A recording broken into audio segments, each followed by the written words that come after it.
সাংবাদিকতার সঙ্গে যুক্ত আছি প্রায় ১.৫ যুগ হতে চললো। তো অনেক দিনের ইচ্ছা ছিল যে গ্রামীণ সাংবাদিকতার উপর অনেক বই লেখা হয়েছে, কিন্তু এর উপর উপন্যাস লেখা হয়নি। তাই আমি অনেক চেষ্টায় এই উপন্যাসটি লিখলাম, খবরের ফেরিওয়ালা। এটি সম্পূর্ণ এই গ্রামীণ সাংবাদিকতাকে ঘিরে, যে গ্রামীণ সাংবাদিকতার যে জীবনচিত্র সম্বলিত আমার এই লেখা, যেদের জীবন আচার, এদের যে জীবনের যে নানা দিকের সমস্যা সংকট, এগুলো তুলে ধরার চেষ্টা করেছি।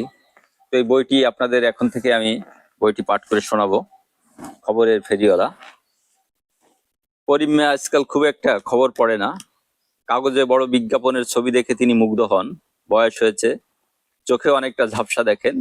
ছাপার অক্ষরগুলো তার কাছে খুবই জটিল বলে মনে হয়।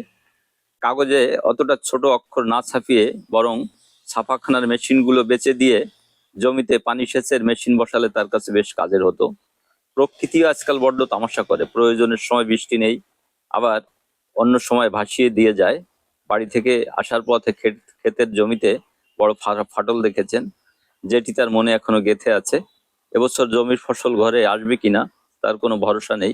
হতাশা নিয়ে বেঁচে থাকতে আর ভালো লাগে না। নানা বিষয়ে হিসাব কষেন, সবকিছু বড় বিরক্তিকর মনে হয়।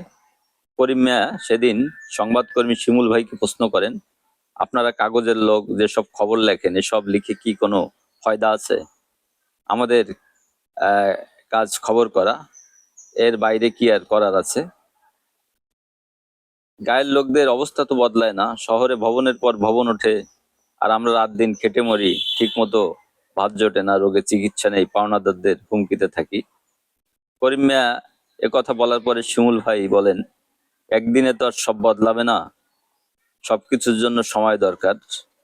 এবার করিম মিয়া বললেন, আপনাদের কাগজ জুড়ে দেখি আজকাল বেশিরভাগই অঘটনের খবর থাকে, এসব পড়ে মনে ভীষণ কষ্ট বেড়ে যায়। শিমুল ভাই বললেন, যেটা ঘটছে সেটি তো কাগজে লিখবই, এটা তো আমাদের পেশা। আপনাদের পেশার কথাও ভেবে দেখেছি, করিম মিয়া বললেন। শিমুল ভাই বললেন, অনেকেই তো ভাবছেন। করিম মিয়া বললেন, দিনভর দেখি টোটো করে ঘুরে বেড়ান, খবর লিখে কি আপনাদের সংসার চলে? এমন প্রশ্নের জবাবে শিমুল ভাই বললেন, এমন প্রশ্ন করেছেন, উত্তর দেওয়াটা মুশকিল। দিন সকলেরই যায়, হয়তো আমাদের একটু কষ্ট চলে, এই ছাড়া আর কি। করিম মিয়া বললেন, শুনেছি কাগজের সম্পাদকরা নাকি সাচ্চা মানুষ, শহরে থাকেন, দামি গাড়িতে ঘুরে বেড়ান, বড় ভবনে বাস করেন। শিমুল ভাই বললেন, হ্যাঁ, উঁচু দরের লোকদের জন্য ভালো স্থান তো থাকবে, এটাই স্বাভাবিক। করিম মিয়া বললেন, আপনারা কেন কষ্ট নিয়ে গায়ে পড়ে আছেন? এসবের চেয়ে শহরে গিয়ে আলু পটলের ব্যবসা করাটা মনে হয় অনেক ভালো।